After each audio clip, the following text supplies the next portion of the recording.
Follow these steps to edit a Reddit post after posting. First, launch your Reddit app. Make sure you have already logged into your account. Now, head towards the profile page. For that, click on the profile icon given at the top right corner. Select the option profile. Once you're over here, head towards the tab post. Now, over here, you're gonna find all of your posts. Head towards the post that you wanna edit. At the top right of each post, you're gonna find 3 dots. Click on that. Now select the option Edit Post. Make changes to your post. Click on Done. The post will be updated.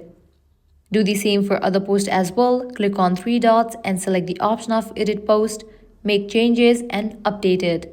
So this way you are able to edit a Reddit post after posting. This was really simple and quick process. If this guide helped you out, don't forget to like, share and subscribe to our channel. Thanks for watching.